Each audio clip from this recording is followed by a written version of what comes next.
Okay, so Puffy was accused of being with men. He was also accused of liking to watch Cassie be with men.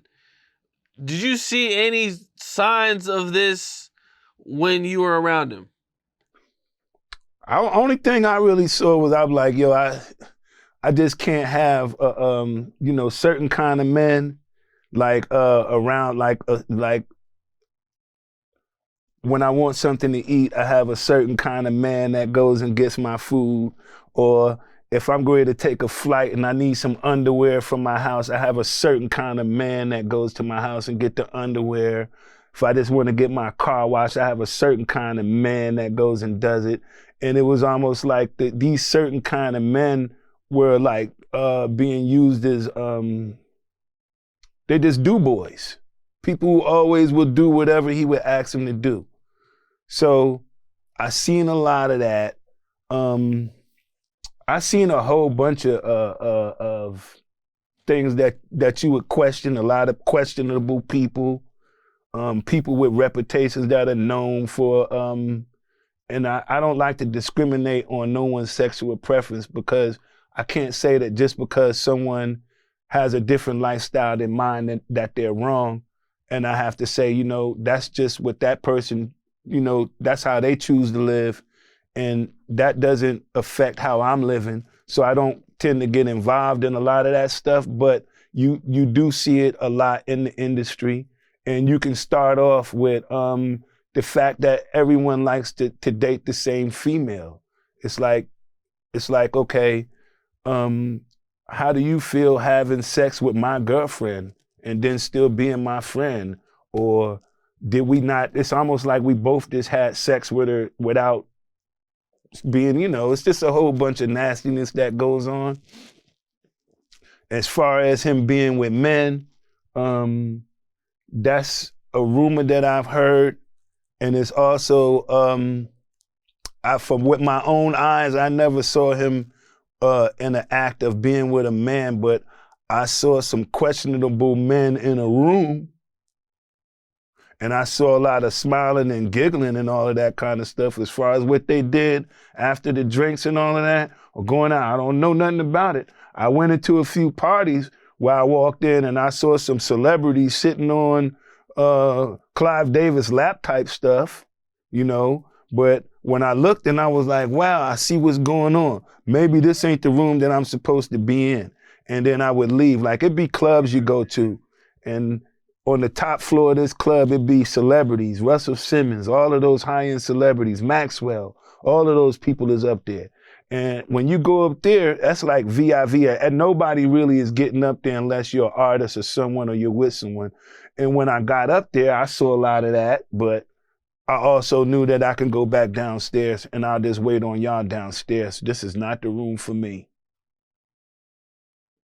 I guess there was a situation where he had Kim Porter's phone tapped. Mm-hmm. Yes. Can you talk to me about that a little bit? All right.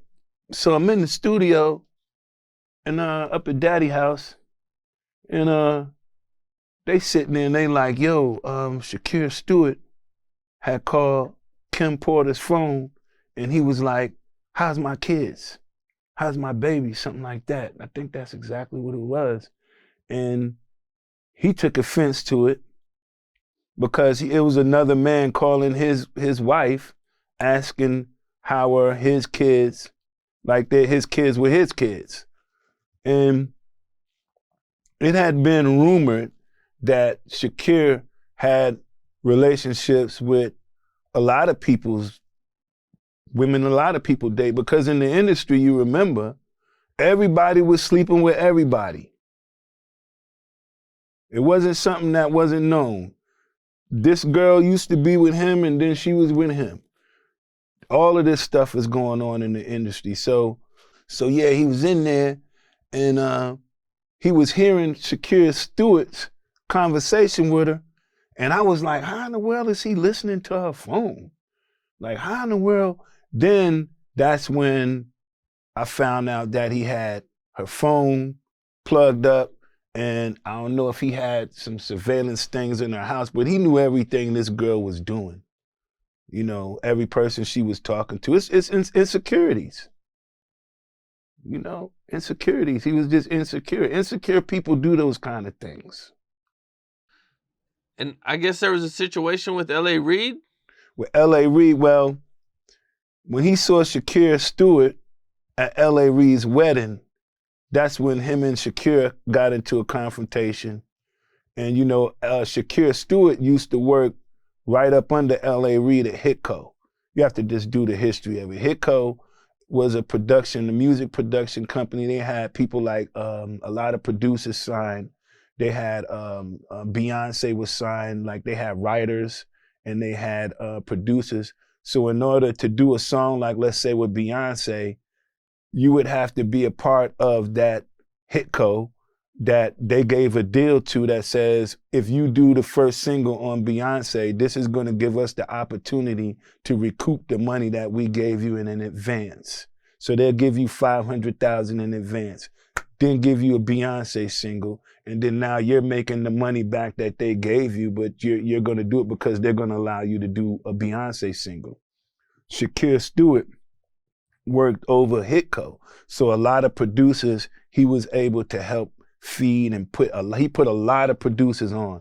He put a lot of artists on during his time with being with Def Jam. Really great guy. And, you know, really great guy. And that was L.A. Reid's right-hand man when it came to that business. And that was the person that Puff had a problem with, you know, because of whatever the allegations of him sleeping with his child's mother, which I think naturally everybody would get upset if they found out that someone was having an affair or even thinking of having an affair with someone that you're involved with. You know, I think I wouldn't like it if somebody was trying to have an affair with my girl, but then at the same time, I would think about it and say, am I being everything that she needs in order to keep her contained? Like, is it me that she really likes, or does she just like the way that the things that I buy for her? So his relationships based more off of material things and monetary things. My relationship was based more off of love. I don't think he's ever been in a relationship that was based off of love. And I guess that's why he called himself love, because love is something that he's definitely missing.